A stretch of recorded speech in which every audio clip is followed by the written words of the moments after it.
رسول اللہ یا رسول اللہ یا رسول اللہ یا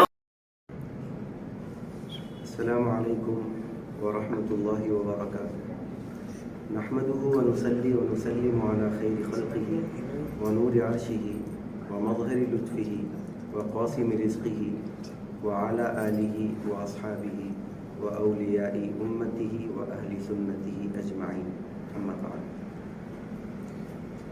ناظرین محترم، خواجہ دکن حضرت سید محمد حسینی خواجہ بندہ نواز گیسو دراز علیہ الرحمۃ والرضوان سرزمین دکن کے مسلمانوں کے لیے، سرزمین دکن کے انسانوں کے لیے، یہاں پر رہنے بسنے والے لوگوں کے لیے ایک بافیض مقتدا اور نعمت غیر مترقبہ کی شان رکھنے والی ہستی ہے. اللہ سبحانہ و تعالیٰ نے آپ کو اس علاقے کے روحانی فیوز و برکات اور اپنی سرپرستی، اپنی سرداری اور اولیاء کرام کی نگرانی اور ان کی امیری کے لیے منتخب فرمایا تھا. قطب دکن کی شان اللہ سبحانہ و تعالیٰ نے آپ کو عطا فرمائی. بڑی ریاضت و مجاہدات اور عبادت و ریاضت والی زندگی آپ نے گزاری. بچپن کی کیفیتیں ہوں کہ دن کے اوقات مسجد میں گزرا کرتے، اس کے بعد کی جو آپ کے سن بلوغ کی جو کیفیتیں تھیں اس کے اندر بھی وہ ولولہ، وہ اشتیاق، وہ جذبہ عبادت آپ کے اندر آشکار تھا کہ اس کی کوئی مثال نہیں پیش کی جا سکتی. عمر شریف کے 15ویں سال حضرت خواجہ بندہ نواز رحمۃ اللہ علیہ اپنے شیخ گرامی حضرت شیخ الاسلام پیر نصیر الدین چراغ دلی رحمۃ اللہ علیہ کی خدمت میں حاضر ہوئے، اور اس موقع پر حضرت نے آپ کو تعلیم و تربیت کے لیے اپنی ارادت میں شامل فرما لیا. علوم دینیہ، علوم شریعت کو آپ نے حاصل فرمایا. ایک موقع پر حضرت کی خدمت میں حاضر ہوئے، حاضر ہو کر عرض کرنے لگے کہ حضرت میں اب علوم ظاہری سے علوم باطنی کی تربیت کے سلسلے میں اپنے آپ کو وقف کرنا چاہتا ہوں. مجھے ذکر و اذکار کی تڑپ ہمیشہ ستائے رکھتی ہے. میں اپنے اندر عبادت و ریاضت کے جذبات کو، ولولوں کو پاتا ہوں.